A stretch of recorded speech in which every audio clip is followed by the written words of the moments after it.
Welcome to the Fear and Greed Afternoon Report for Monday, the 15th of May, 2023. I'm Sean Aylmer. Every afternoon, we've got the 5 stories that happened today that you need to know about. Story number 1, the S&P ASX 200 finished the day up just a touch, 0.1% or 10 points, to 7,267 points.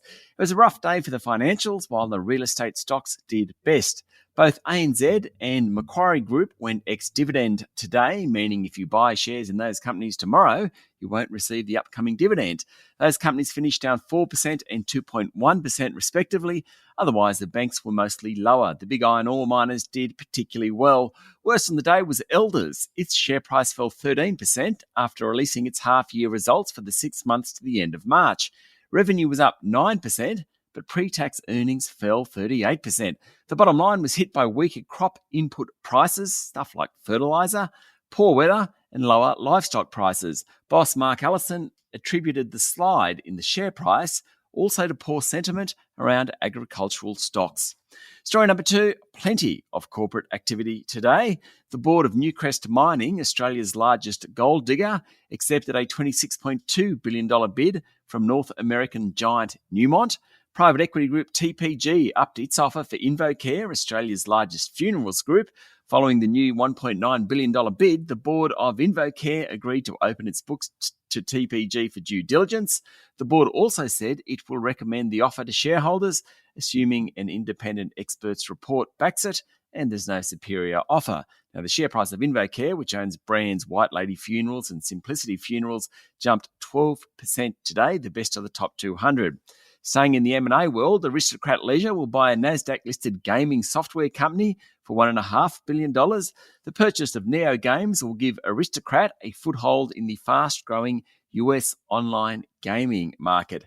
And PointsBet has agreed to sell its US operations to global sports giant Fanatics for $225 million. Its share price tumbled 21% on the news. Pretty much the group's conceding it can no longer compete in the US market. Story number 3, today we're checking in on lumber prices, planks of wood, which have fallen to their lowest level since May 2020. It's a reaction to expectations of a recession in the US economy and subsequent slowdown in construction. Lumber's trading at about $350 per thousand feet. It was about 5 times that level 2 years ago. Now, I'd say tough times for lumberjacks, but prices are now back to more normal pre-COVID levels. Story number 4, in Victoria, the Liberal opposition says it's open to supporting a package of tax reforms to drop $10 billion in upfront stamp duty. The Department of Treasury and Finance has been examining options to overhaul the Victorian tax system as part of a housing affordability package to cut the upfront cost of buying a home. Allowing buyers to switch to the option of paying annual land taxes is expected to get a run. Now, the system is operating in New South Wales, though the new Labor government wants to change it so that only first home buyers purchasing houses up to $800,000 will receive the option of opting into land tax. All in all, things are changing on the stamp duty front, and that isn't a bad thing. And story number 5, there were 2 significant elections over the weekend, one for President of Turkey and the other for the Prime Minister of Thailand. Turkey is heading for a runoff vote after counting shows that President Erdogan, who has spent 20 years in power, has a lead of more than 2 million votes, but that's not enough to avoid a second round on May 28. That will pit him one-on-one against his main rival, who has the backing of the nation's broadest ever grouping of opposition parties.